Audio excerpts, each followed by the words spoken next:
अस्सलाम वालेकुम स्टूडेंट्स। जैसा कि आप लोग को पता है कि आप लोग की ऑनलाइन वीडियोस जा रही हैं और हम लोग जो है उसमें अपने एक अलग चैप्टर पर चल रहे हैं।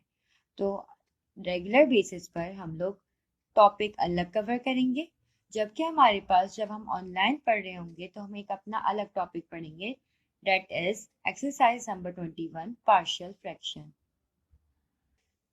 तो चलें हम अपनी एक्सरसाइज की तरफ मूव करते हैं। हमारे पास यहाँ पर एक्सरसाइज का नाम लिखा हुआ है partial fraction. Partial fraction name ही इंडिकेट कर रहा है कि इसके क्या मीनिंग होंगे।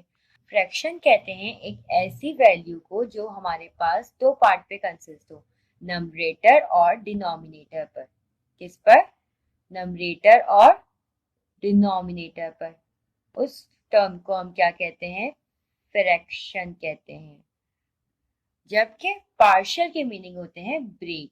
पार्शियल के मीनिंग क्या होते हैं? ब्रेक, यानी कि फ्रैक्शन को दो पार्ट में ब्रेक कर दिया जाए, इसे हम कहते हैं पार्शियल फ्रैक्शन। जैसे कि मैं अगर यहाँ पर लिख रही हूँ 2/2, तो इसको हम ब्रेक कर सकते हैं 2 1 + 1 में। क्या ऐसा पॉसिबल है? बिल्कुल पॉसिबल है। इसको हम मजीद भी ब्रेक कर सकते हैं। ये देखें, यहाँ पे हम लोगों ने इसको दो फ्रैक्शन में डिस्ट्रीब्यूट कर दिया। शायद ये इस तरह से समझ में नहीं आ रहा हो आप लोगों को, लेकिन अगर हम इसको घुमाकर जरा रीड करते हैं, यहाँ हमारे पास 2 हमने क्या लिया? एलसीएम। जब हमने 2 को एलसीएम लिया तो ऊपर वो 1 से 2 1 2 के टेबल में 2 कब आता है? 1 सा। 2 के टेबल में 2 कब आता है? 1 सा। तो यानी 1 1 सा 1 प्लस 1 1 सा 1 और 1 1 कितने हो गए? 2। तो शायद ये आप लोगों को इस तरह से इजीली क्लियर हो गया होगा। तो हमारे इस चैप्टर में हमने यही चीज करनी है, यानी हमारे पास एक फ्रैक्शन लिखा हुआ होगा जिसको हमें पार्शियल फ्रैक्शनाइज करना है, यानी कि हमें दो हिस्सों में डिस्ट्रीब्यूट करना है। हमारे पास दो तरह की टाइप्स होती हैं फ्रैक्शन की, जिनमें हमारे पास फर्स्ट आ जाती है प्रॉपर फ्रैक्शन और सेकंड आ जाती है इम्प्रॉपर फ्रैक्शन। प्रॉपर फ्रैक्शन क्या होगा कि नंबरेटर की जो वैल्यू हो वो लेस देन हो। नंबरेटर क्या हो? Numerator should be less than. किसके लेस देन? डिनोमिनेटर के। यानी कि डिनोमिनेटर की वैल्यू बड़ी हो और नंबरेटर की वैल्यू क्या आए? छोटी आए, उसे हम क्या कहते हैं? Proper fraction.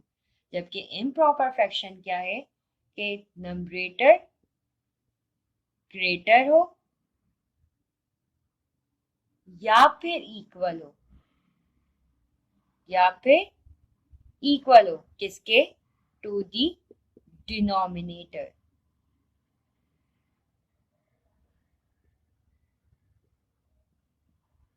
जैसे कि इसकी एग्जाम्पल अगर हम लें तो ये हो जाएगी 2/4, जबकि अगर मैं इसकी एग्जाम्पल लूं तो ये हो जाएगी 4/2।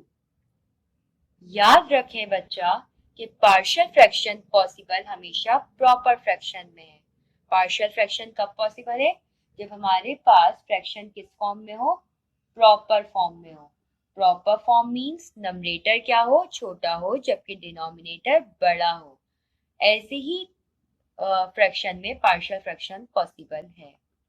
अब अगर हमारे पास, ये तो हम लोगों ने इजीली फाइंड कर लिया क्योंकि ये थी हमारे पास न्यूमेरिक वैल्यूज। लेकिन अगर हमारे पास x वाली वैल्यूज हों, जैसे कि फॉर एग्जांपल 12/x² - 9, तो हम कैसे फाइंड करेंगे? फाइंड हम करेंगे पॉलिनोमियल की डिग्री से। किससे? पॉलिनोमियल की डिग्री, कि हमारे पास ऊपर कितनी पावर है और नीचे कितनी पावर है। ऊपर कितनी पावर है और नीचे कितनी पावर है।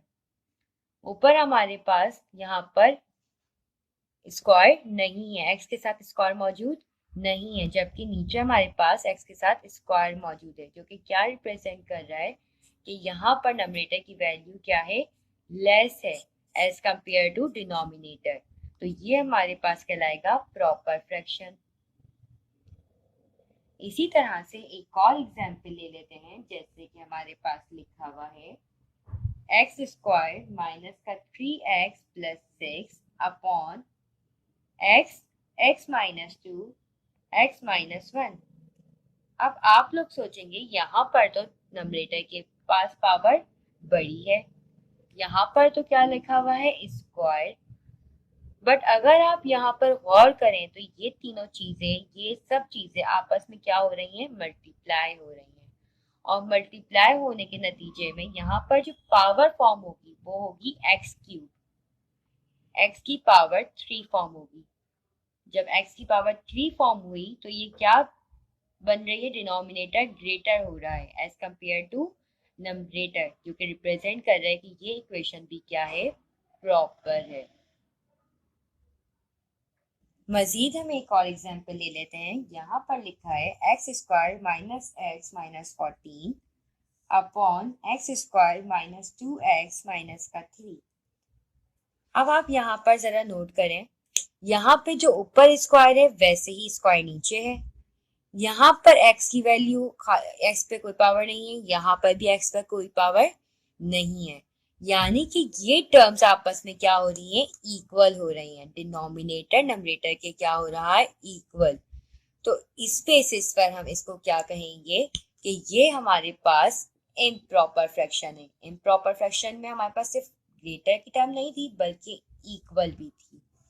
तो यहाँ पर हमारे पास इक्वल टर्म्स मौजूद हैं, that's why it is known as improper fraction. मजीद एक और एग्जांपल ले लेते हैं। 6x क्यूब माइनस का 5x square minus 7 upon 3x square minus का 2x माइनस का 1। अब अगर बच्चा आप यहाँ पर भी देखें तो यही बात हम यहाँ पर भी नोट करेंगे। यहाँ पर पॉलिनोमियल की डिग्री क्यूब थी, जबकि यहाँ पर क्या है, स्क्वायर। यहाँ पर एक स्क्वायर की मौजूद है लेकिन यहाँ पर एक खाली x मौजूद है, जो कि क्या रिप्रेजेंट कर रहा है कि नंबरेटर के पास पॉलिनोमियल की डिग्री क्या है, हायर है एज कंपेयर टू डिनोमिनेटर। तो यहाँ पर हमारे पास ये इक्वेशन भी क्या कहलाएगी, इम्प्रॉपर फ्रैक्शन। ठीक है, तो बेसिकली हमें याद रखना है कि हमने हमेशा प्रॉपर फ्रैक्शन को रखना है, प्रॉपर फ्रैक्शन। तो बच्चा सबसे पहले हम अपना क्वेश्चन सॉल्व जब करना स्टार्ट कर रहे हैं, क्वेश्चन नंबर 1 की तरफ जब बढ़ रहे हैं, तो हमें सबसे पहली चीज क्या देखनी है कि हमारे पास इक्वेशन प्रॉपर है या इम्प्रॉपर, जो कि ये इक्वेशन बता रही है। यहाँ पर पॉलिनोमियल की डिग्री डिनोमिनेटर में क्या है, बड़ी है एज कंपेयर टू नंबरेटर, जो कि इंडिकेट कर रही है यहाँ पर ये इक्वेशन क्या है, प्रॉपर इक्वेशन है। अब हम यहाँ पर इसको दो हिस्सों में डिस्ट्रीब्यूट कर देंगे। एक्स स्क्वायर माइनस 9 को हम पहले दो पार्ट में डिस्ट्रीब्यूट करेंगे। कि दो पार्ट में डिस्ट्रीब्यूट किस तरह से होगा, अगर आप जरा गौर करें तो ये हमारे पास एक फॉर्मूला रिप्रेजेंट कर रहा है। क्या, कौन सा फॉर्मूला, बिल्कुल सही, आप लोगों ने सही पहचाना, ए स्क्वायर माइनस बी का स्क्वायर। जरा देखें यहाँ पर 12 का 12 एक्स का स्क्वायर माइनस 3 का स्क्वायर, ऐसे ही है। ये x का स्क्वायर माइनस 9 को हमने क्या कर दिया, दो इक्वल पार्ट्स में डिस्ट्रीब्यूट कर दिया, यानी कि स्क्वायर रूट लिख दिया 9 का। 3 के ऊपर हमने पावर लगा दी, स्क्वायर लगा दिया। ये हमारे पास अकॉर्डिंग टू द फॉर्मूला दो पार्ट्स में डिस्ट्रीब्यूट हो सकता है, जैसे कि 12x प्लस 3 और 12x माइनस 3, ऐसे ही है। अब जरा हम क्या करेंगे, हम इसको डिस्ट्रीब्यूट हमें करना है 12 को, तो ये 12 किस तरह से डिस्ट्रीब्यूट होगा, यहाँ पर हम इस क्वेश्चन को सॉल्व करना स्टार्ट करते हैं। ये हमने एक रफ सी डिटेल लिखी थी जो कि हमें कॉपी में मेंशन करने की जरूरत नहीं है। हम डायरेक्ट अपने क्वेश्चन की तरफ जाने पड़ेंगे, जिसको हम लिखेंगे 12 अपॉन x माइनस 3 या x प्लस 3 और साथ में एक और वैल्यू आ गई 12x माइनस का 3। अब हमें नहीं पता कि हमारे पास दो इक्वल टर्म्स कौन सी हैं, तो यहाँ पर हम उन दो इक्वल टर्म्स को a1 और एक को a2 2 करके मेंशन करेंगे, जबकि दो इक्वल टर्म्स में हम नीचे डिनोमिनेटर में डिस्ट्रीब्यूट कर चुके हैं। जैसे कि एक को हमने x प्लस 3 में किया था, जबकि एक को हमने किस में किया है, x माइनस 3 में। मैं इस स्टेप को दोबारा एक बार समझा देती हूँ। बच्चा देखें, जब हमने स्टार्ट किया क्वेश्चन तो हमें सबसे पहले डिनोमिनेटर को दो हिस्सों में डिस्ट्रीब्यूट करना जरूरी था। दो हिस्सों में डिस्ट्रीब्यूट हम किस तरह से कर रहे हैं कि हमने इसको फॉर्मूले के अकॉर्डिंग सॉल्व कर लिया। यहाँ पे हमें फॉर्मूला नजर आ रहा है कि ये ए स्क्वायर माइनस बी का स्क्वायर है, यानी कि ए प्लस बी और ए माइनस बी, इसीलिए हमने यहाँ पर एक्स प्लस 3 और एक्स माइनस 3 में इसको डिस्ट्रीब्यूट कर लिया है। ऊपर की टर्म हमारे पास किन दो वैल्यूज को ब्रेक करके आ रही है, हमें ये बात अभी नहीं पता है, जिसकी बिना पर हम यहाँ पर A1 और A2 करके रिप्रेजेंट कर रहे हैं। अब जरा देखें बच्चा, यहाँ पर ये डिवाइड में, यहाँ पर ये डिवाइड में, जब ये इस तरफ जाएंगी तो ये क्या हो जाएंगी, मल्टीप्लाई हो जाएंगी। ऐसे ही है? नहीं, हरगिज नहीं, ऐसा नहीं करेंगे हम। क्यों? रीजन क्या है उसका? क्योंकि यहाँ पर ये हमारे पास दो वैल्यूज एलसीएम में यानी कि फ्रैक्शंस में है, और ये जब यहाँ पर जाएंगी तो ये तो मल्टीप्लाई होती हुई नजर नहीं आ रही हैं, बल्कि यहाँ पर तो ये प्लस से इधर जाएंगी तो माइनस में आ जाएंगी। ऐसे ही है? तो अगर मुझे इसको इधर लेकर आना है तो उससे पहले का स्टेप मुझे करना पड़ेगा। कौन सा स्टेप? बिल्कुल सही, यहाँ पर हम लेंगे एलसीएम। तो यहाँ पर ये चीज हमारे पास सेम फॉर्म में कॉपी हो जाएगी, x प्लस 3 x माइनस 3। जबकि यहाँ पर हम क्या देख रहे हैं कि दो फ्रैक्शन लिखे हुए हैं और दो फ्रैक्शन के दरमियान क्या हो रहा होता है, जब प्लस हो तो हम लेते हैं एलसीएम। यहाँ पर हम एलसीएम ले लेंगे, x प्लस 3 और x माइनस 3 हमने साथ लिख दिया। x प्लस 3 यहाँ पे मौजूद है, क्या चीज मौजूद नहीं है, x माइनस 3। तो यहाँ पर A1 को मल्टीप्लाई करवा देंगे हम x माइनस 3 से। इसी तरह से हम यहाँ पर देखेंगे कि A2 यहाँ पर A2 के नीचे लिखा हुआ है x माइनस 3, यहाँ पर भी लिखा हुआ है x माइनस 3। x माइनस 3 यानी मौजूद है, क्या चीज मौजूद नहीं है, x प्लस 3 मौजूद नहीं है। तो यहाँ पर A2 को मल्टीप्लाई करवा देंगे x प्लस 3 से। अब जैसे कि आप लोग देख सकते हैं कि ये चीज यहाँ पर मल्टीप्लाइज में आ गई है, और ये भी चीज, जब ये दोनों चीजें भी मल्टीप्लाइज में है और ये दोनों चीजें भी मल्टीप्लाइज में है, तो ये जब यहाँ पर जाएगी तो ये क्या हो जाएगी, डिवाइड से मल्टीप्लाई में आ जाएगी, और यहाँ पर ये जाने के बाद कैंसिल हो सकती है। तो मैं यहीं पे इसको कैंसिल आउट कर दूंगी। तो ये इक्वेशन मेरे पास कुछ यूं बन गई, 12 is equals to A1 x minus 3 plus A2 x plus 3। ये इक्वेशन मैंने इसको इक्वेशन नंबर 1 कह दिया। अब बेटा जैसे कि आप लोगों को देख लिया, आप लोगों के पास इक्वेशन हमारे पास एक आ गई है। अब इस इक्वेशन में पुट करने की बारी है। तो पुट करने से पहले हमें क्या पुट करना होगा, x की वैल्यू किस तरह से हम निकालेंगे। तो हमारे पास दो ब्रैकेट है, अगर आप लोगों को याद हो क्वेश्चन के हिसाब से, एक था x माइनस 3 और जबकि एक था x प्लस 3। इन दोनों को हम बराबर कर देंगे जीरो के, यानी कि एक दफा x minus 3 is equal to zero कर दिया, जबकि एक हमने लिख दिया x plus 3 is equal to zero. ये माइनस 3 है, इधर जाके क्या हो जाएगा, प्लस 3, जबकि यहाँ पे ये प्लस 3 इधर आके क्या हो जाएगा, माइनस 3। तो दो x की वैल्यूज आ गई, एक प्लस 3 और एक माइनस 3।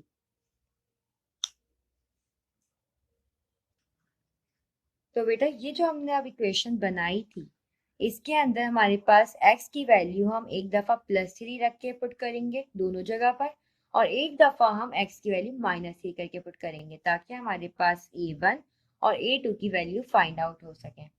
तो फर्स्ट हम क्या करेंगे, x की वैल्यू प्लस 3 लेंगे और x is equal two plus का 3। जब हमने x की वैल्यू 3 ली तो यहाँ पर हमारे पास 12 था, 12 ऐसे लिख दिया। A1 था, A1 को हमने ऐसे ही लिखा। x माइनस 3 था, तो x माइनस 3 की जगह पर मैं क्या लिख दूंगी, 3 माइनस 3। फिर प्लस है तो हमने वो ऐसे ही उतारा। फिर हमारे पास A2 है, वो हम ऐसे ही उतारेंगे। देन हमारे पास x की जगह पर 3 प्लस 3। ये हमने पुट कर लिया वैल्यूज। अब क्या करना है कि 12 का 12, A1 का A1, 3 में से 3 निकाला, कितने बचे 0, प्लस A2, 3 और 3 कितने हो गए 6। यहाँ पर A1 अगर 0 से मल्टीप्लाई होगा तो क्या आ जाएगा, 0 का 0 आ जाएगा, प्लस A2 6, ऐसे के ऐसे ही हमने कॉपी पेस्ट कर दिया। 0 में कोई भी चीज को प्लस करें तो वही वैल्यू आ जाती है। तो यहाँ पर हमारे पास क्या आ जाएगा, A2 6। यहाँ पे 6 क्या हो रहा है, A2 से मल्टीप्लाई हो रहा है, क्योंकि बीच में कोई साइन मौजूद नहीं है। दोनों के दरमियान जब कोई साइन मौजूद नहीं है तो इट मीन्स ये आपस में क्या हो रहे हैं, मल्टीप्लाई। ये यहाँ आके हो जाएंगे डिवाइड, 6 1 जा 6, 6 2 जा 12, और A2 की वैल्यू हमारे पास क्या निकल आई, 2। सिमिलरली हम क्या करेंगे कि हम अब x की वैल्यू जो हमने एक तो 3 निकाली थी और दूसरी वैल्यू हमने निकाली थी -3, तो यहाँ पर हम x की वैल्यू -3 पुट करेंगे सेम इसी इक्वेशन के अंदर। 12 का 12, A1 की जगह A1, x की जगह पे आ गया -3, फिर -3 था, सेम कॉपी किया, प्लस A2, फिर आ गया x की जगह पर -3 प्लस 3। यहाँ पर हमारे पास क्या हो रहा है, A1 3 में से 3 माइनस माइनस प्लस, माइनस का 6 आ गया, बड़े नंबर की साइन के साथ हमने लिख दिया, प्लस A2 का A2, 3 में से 3 निकाला 0। सेम प्रोसीजर चल रहा है, इसीलिए थोड़ा सा फास्ट जा रहे हैं। सिमिलरली A2 मल्टीप्लाई होगा 0 से और हमारे पास A2 की वैल्यू खत्म हो जाएगी। यहाँ पे -6 मल्टीप्लाई हो रहा था, इधर जाके क्या हो जाएगा, डिवाइड, 6 1 जा 6, 6 2 जा 12, तो हमारे पास A1 की वैल्यू क्या आ गई, -2। तो बेटा यहाँ पर अभी हम लोगों ने जो वैल्यूज निकाली हैं वो A1 की निकाली थी -2, जबकि A2 की निकाली हमने +2। ठीक है, और यहाँ पर हमारे पास एक हमने इक्वेशन स्टार्ट में बनाई थी जो कि हमारे पास थी A1 अपॉन x प्लस 3, जबकि एक वैल्यू हमने रखी थी A2 x -3। यहाँ पे ये वैल्यूज को हम पुट कर देंगे और यही हमारा आंसर कंप्लीट हो जाएगा।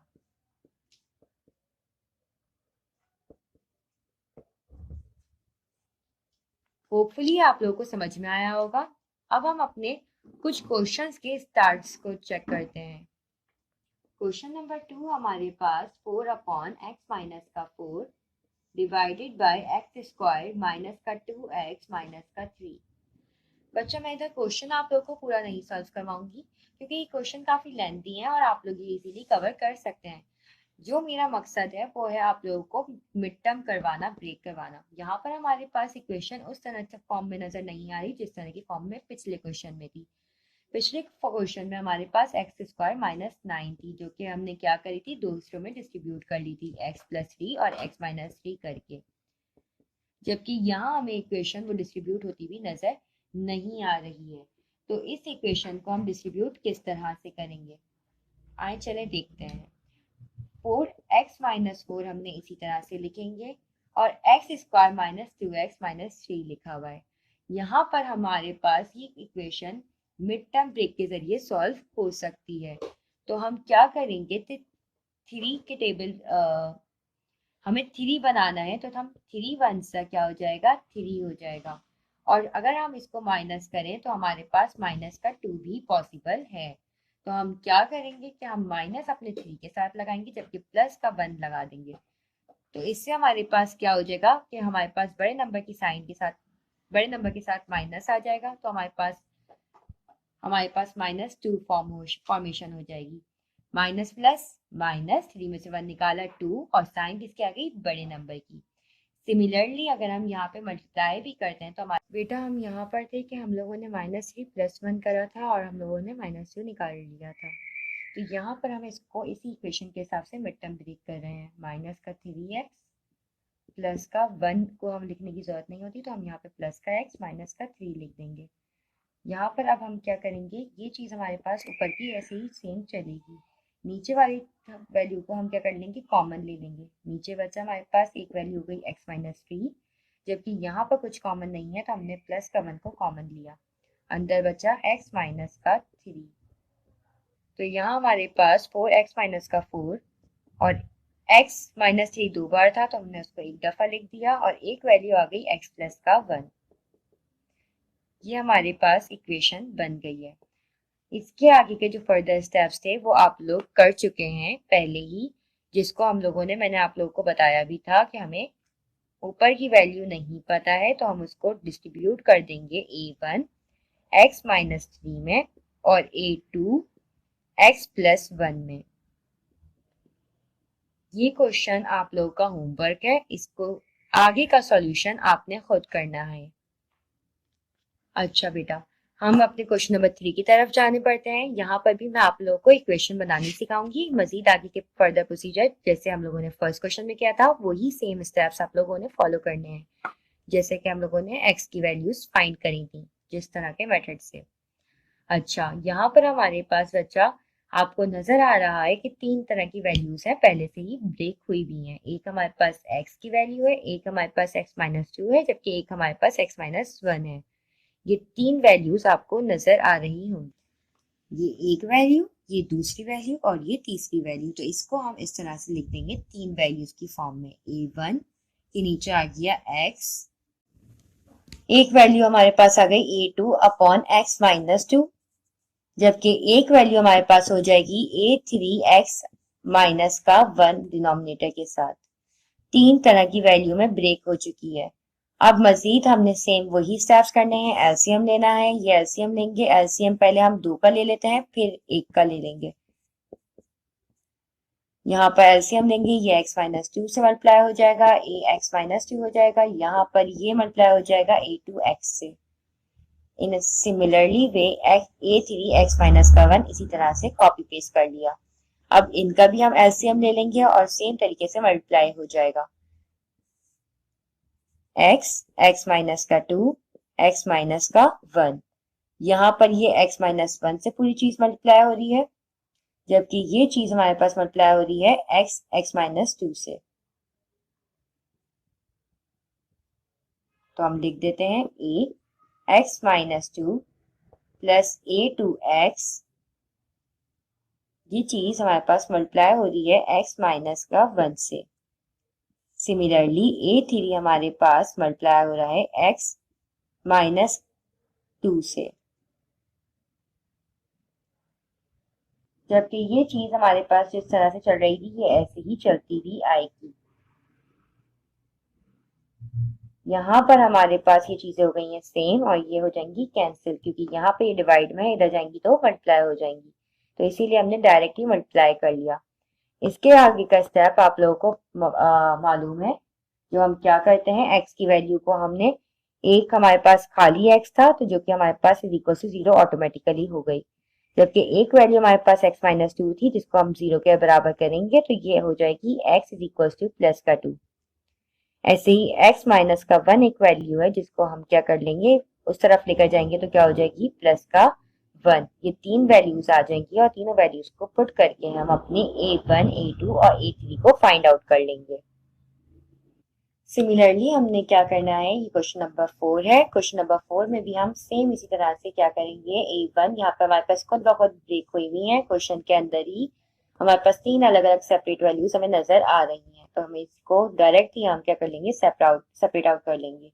a1 x प्लस 4, a2 जो थर्ड वैल्यू है हमारे पास वो है 2x माइनस का 1, वो हमने ऐसे ही कॉपी कर लिया। अब यहाँ पर ये चीज ऐसे ही चलती रहेगी, x plus 4, x plus 1, 2x minus का 1, 3, 2x का स्क्वायर माइनस का 8x माइनस का 1। सिमिलरली यहाँ पर हम क्या ले लेंगे, एलसीएम ले लेंगे। यहाँ पर ये a1 x प्लस 1 से मल्टीप्लाई हो जाएगा, क्योंकि यहाँ पर x प्लस 4 है, क्या चीज नहीं है, x प्लस 1 नहीं है। सिमिलरली यहाँ पर a2 के नीचे x प्लस 1 मौजूद है, क्या चीज मौजूद नहीं है, x प्लस 4 मौजूद नहीं है, वो लिख दिया। सिमिलरली ये चीज हमारे पास इसी तरह से कॉपी पेस्ट उतर जाएगी, 2x माइनस का 1। अब यहाँ पे मजीद हम उसी तरह से जैसे हमने पिछले वीडियो में पिछले क्वेश्चन में किया था, वो क्या था कि हमने एलसीएम लिया था इन दोनों का, इसी तरह से हम सेम प्रोसीजर के जरिए एलसीएम ले लेंगे। ये क्वेश्चन ये इसी तरह से सॉल्व होगा और जैसे आपके बाकी क्वेश्चन सॉल्व हुए हैं। उम्मीद करती हूँ आप लोगों को समझ में आया होगा और आप लोग बाकी क्वेश्चंस भी खुद होमवर्क में कर लेंगे। अल्लाह हाफिज।